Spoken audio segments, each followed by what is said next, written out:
right, it is 4:32 and I am going to call this meeting to order.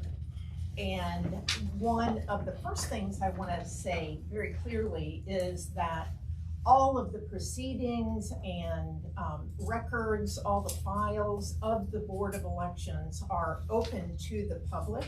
And I want to make sure everybody understands that. And Corey, I want to say specifically, thank you for making sure that your equipment is obvious.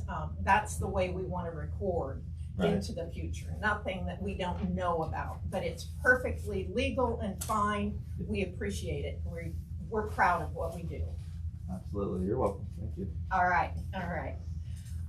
So the first thing on our agenda is a report on the referendum petition of the Village of Asheville resolution number 062026. And who is going to give that report? I can give that report. So do you want to stand up so everybody can hear you? So on Friday, on advice of council, we were told because of this referendum, and I have a copy if I need it. Because of this referendum, it actually does go back to the Village of Asheville. So we collected our signatures, what's valid, what's invalid, ran a report, signed off on that, physically drove down to the village and turned it into April, who was the, you are the fiscal officer? Yes. And that's it. Well, and I think it's worth commenting that the change that happened on Friday was that we had anticipated that we were going to handle this petition as we have other types of petition.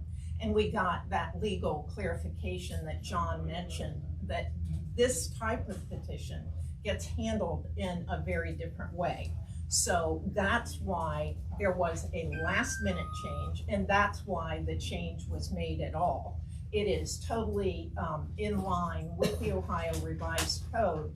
As I'm sure you're all aware, the role of the Board of Elections is simply to ensure that elections within this county are legal and fair, and that everyone who is eligible to vote has access and an equal right to vote. So we do not, as a Board of Elections, take a position on any candidate or any issue, any resolution. You know, that's really not our scope, but we are here to follow the letter of the law, and we have legal counsel who helps us understand what that is. And as I was saying to some of you earlier, that's not always easy to do. There is so much convolution, and so we are flexible and we try to respond in the right way the first time, but if we have to regroup, that's exactly what we're going to do to ensure we are in total compliance with the law. So at this point, that's the end of our action and discussion on the Asheville resolution.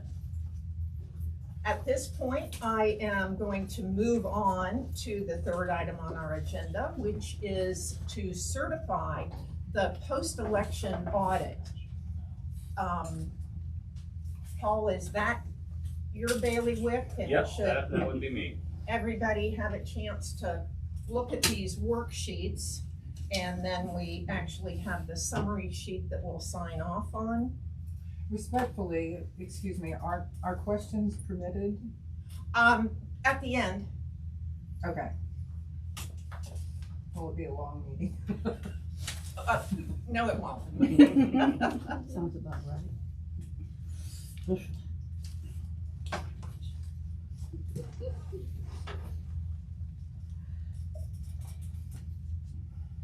So as per the last meeting, we picked the races, we hand counted the ballots, and first try 100% match. So, just as it should be. Absolutely. Everything worked exactly as it should. Yes.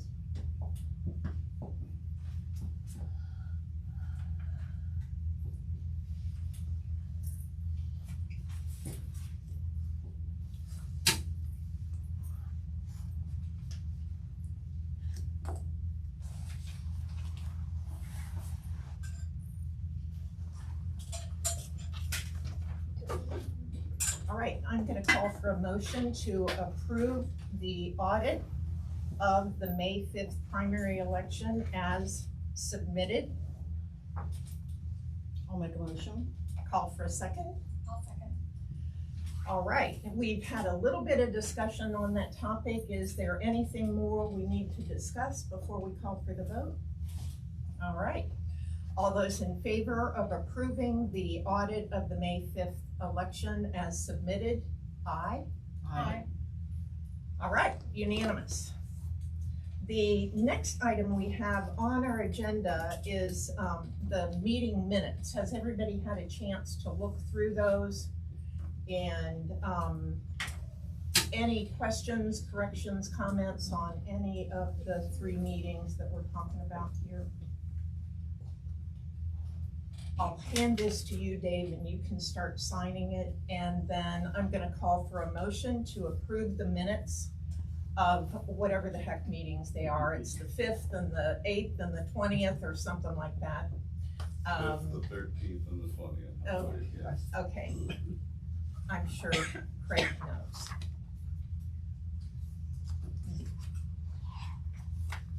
Keith, Yeah. I was like, yeah, great. he's my cousin, if you Okay. must know. Great, thank you. Well, and I got a bum pen. Oh, no, it's fine. I did start it. It was just slow. Okay, motion to approve the minutes as submitted. I move to approve the minutes as submitted. Call for a second. Dave seconds. Any questions, discussion? Nothing, okay. All those in favor, aye? Aye. It's unanimous. All right, that is the end of our agenda. So at this point, there's kind of mixed feelings about whether or not we want to take questions, but I, for one, feel like in a public meeting, that is something that is our opportunity to interface with our public. That doesn't mean we're going to be able to answer the questions, but if you want to ask a question, go right ahead. And since you had your hand up, I presume you have a question. I do. I've read whatever number that revised code is, that has to do with referendums. Referenda, I suppose, as my Latin teacher would be happy to hear me say. There is a time period, and I believe it's 90 days, that the Board of Elections must receive or certify or whatever it is that you people do before it can go on the ballot. So the clock is ticking for Asheville to return, which I assume is what happens, the petitions back to you, or to say, go, we're ready to have the Board of Elections write the language.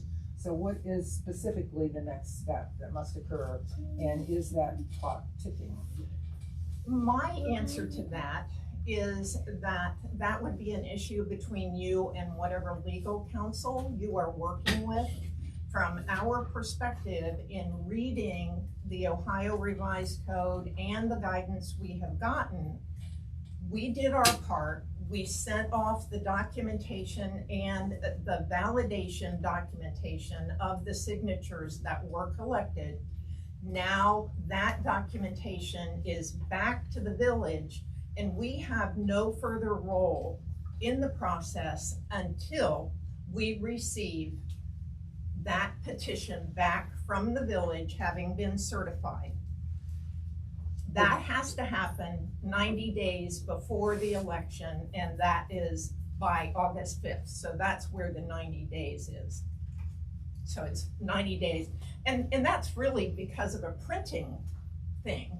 We have to have plenty of time to get everything on the ballot. So it's not really a magic number, it's just a functional number. But it's always 90 days before, yeah. Follow-up permitted? Follow-up question? Sure. What does Asheville do with them other than store them? Do they look at them? I mean, what is I know you can't speak for the legislators who wrote that revised code. Right. But I do not understand what Asheville's to do with them. They exist they're adequate, they're beyond adequate with numbers of signatures for them to be placed on the ballot. That's probably a question you should ask Asheville, what their steps are. Well, we've got a lot of Asheville representation right here in the room. That's not the meeting for it. That's right, that, we have nothing to say about that. What we do is read the Ohio Revised Code where it says, we hand it off in proper form, and then it describes in there that their step is to certify that petition and send it back to us. That's what it says in the Ohio Revised Code, but we don't have anything, we're out of it at this point. Is the gentleman who answered your attorney for May I the Board of introduce you? Elections? Yes, I'm Assistant Prosecutor Tony Chamberlain, yes. Good to meet you. Therefore, you would also be the public's attorney as well. No, actually not. I'm an attorney for the board in this particular matter. So, And that's why he's here, to make sure that I don't say anything wrong. He can give me the shepherd's hook if I get out of line. So, I will go back to what I said initially. This is a situation where legal representation of the interested parties is gonna have to be provided outside of this forum. I have a question. Sure. Probably a question I already know the answer to, but could you tell us how many signatures were required and how many did qualify? Just so I it's can't, crystal clear but- for everyone. But my friends who did the calculations, sure. I'm sure I can. think I remember it. It was 498 that were required. There were 669 valid signatures. So the residents achieved what they were out to do, it sounds They like. absolutely, To this point. they absolutely did, yes. Great. That's very true. Thank you. Okay, any other questions that we can bounce around, or? I am going to call the meeting adjourned, and thank you all very much for your interest in the community, and maybe we'll see you back here again. Thank you. Thank you. Thanks all. I do believe we got everything.